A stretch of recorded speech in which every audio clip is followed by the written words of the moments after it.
Bağ sözündən, bu bağ sözünün anonim olduğunu bilirsiniz də, yəni ki, bağ iki mənadadır. Bir meyvə bağı, bir də ki, bağ ip mənasında. Buradakı meyvə bağı mənasında deyil, digər mənasındadır. Bağdan bağlamaq, bağlamaqdan da bağlayıcı. Bu söz düzəltmə sözdür. Adından da görüldüyü kimi bu söz nəyisə bir-birinə bağlayır. Baxacaq ki, nəyi bağlayır? Bağlayıcı sözləri və cümlələri bir-birinə bağlayır. Bağlayıcının sintaktik vəzifəsi odur ki, yəni cümlədəki vəzifəsi ondan ibarətdir ki, o sözləri və cümlələri bir-birinə bağlamağa xidmət edir. Biz 8-ci sinifin materiallarını keçəndə həmçin sözlər keçəcəyik. Bir də 9-cu sinifdə də mürəkkəb cümlə anlayışı keçəcək. Orada 8-ci sinifdə görəcək ki, bağlayıcı həmçin sözləri eyni suala cavab verən, eyni cümlə üzvü olan, eyni cümlə üzvü ilə sintaktik baxımdan əlaqələnən sözləri bir-birinə bağlayır. Bir də cümlələri bağlayır. Hərəsinə aid bir dənə nümunə yazaq. Bax, məsələn, deyir ki, zəngin səsi ucaldı və dərs bitdi. Burada neçə cümlə var? Sahib neçə cümlə var burada?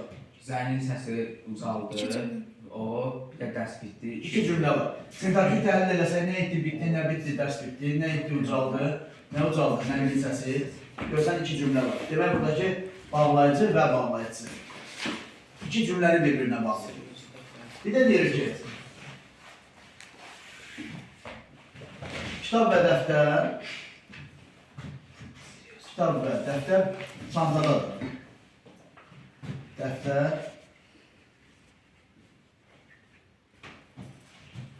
çantadadır.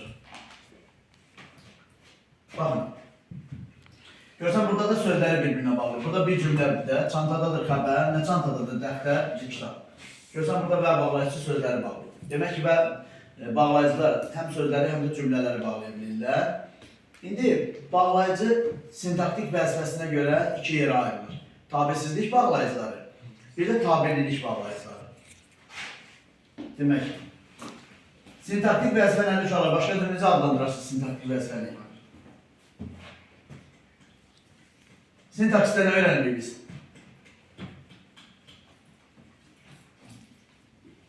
Yadınızdan çıxar.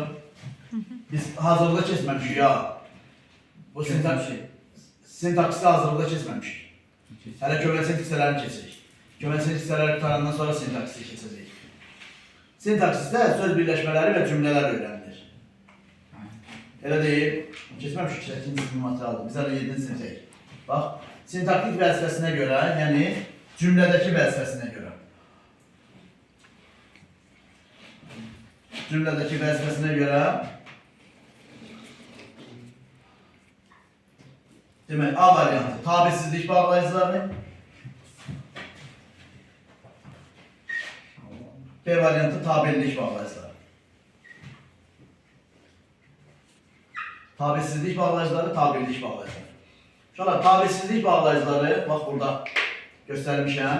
Bir dənə tabesizlik bağlayıcısından istifadə elədim, amma burada nümunə kimi istifadə edə bilərik.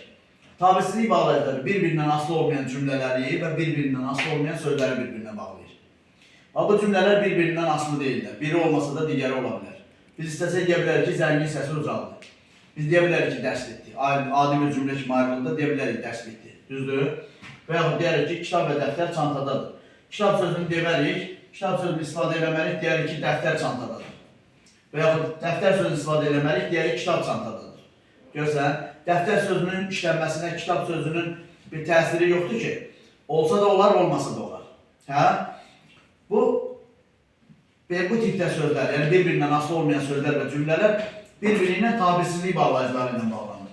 Amma tabelilik bağlayıcıları isə yalnız işlərini tabeli mürəkkəb cümlənin tərkibində. İndi tabellik bağlayıcılarından ayrıca danışanda bu cümləni qeyd edəcək. Deyəcək ki, tabellik bağlayıcıları ancaq işlənir harada? Tabeli mürəkkəb cümlənin tərkib hissələri arasında. İndi 9-cu sinifdə tabesiz mürəkkəb cümlə, tabeli mürəkkəb cümlə anlayışı var. Bilmirəm, müəllimlərimiz sinifdə dərsdə sizə keçirlər, bunu keçməyiblər. Amma hər halda mürəkkəb cümlə anlayışı haqqında yəqin ki, müəllimlər danışırlar. Baxın uşaqlar, mürəkkəb cümlənin iki tipi var. Əgər mürəkkəb cümlə iki və daha artıq cümlənin, sadə cümlənin birləşməsindən əmələ gələn cümlələrə deyirlər. Əgər orada cümlələr sərbəst cümlələrdirsə, biri digərindən asılı deyilsə, o mürəkkəb cümləyə deyilir tabisiz mürəkkəb cümlə. Yox, cümlənin biri digərindən asılıdırsa, o zaman ona deyəcəyik tabeli mürəkkəb cümlə. Ümumi anlayış verilir, qəbul imtahanında, buraxılış imtahanında da tabeli, tabisiz mürəkkəb cümlədən sizə demək olar ki, sual düşmür. Tabisiz mürəkkəb cümlədən müəyyən qədər sual düşə bilər, amma tabeli mürəkkəb cümlədən sual düşmür buraxılışda. Çünki tədris ili başa çatmadığına görə tabeli mürəkkəb cümlədən sual düşmür. Tabelilik bağlayıcıları da tabeli mürəkkəb cümlənin tərkibində işlənir. Hər ehtimala qarşı bura bir dənə də tabeli mürəkkəb cümlə yazırıq. Yazırıq ki, məlum oldu ki,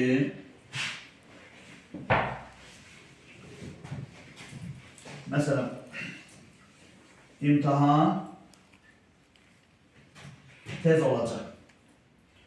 Harika olacaq, yoxsa mənim üçün. Bir dəfə elə cümlə yazıram.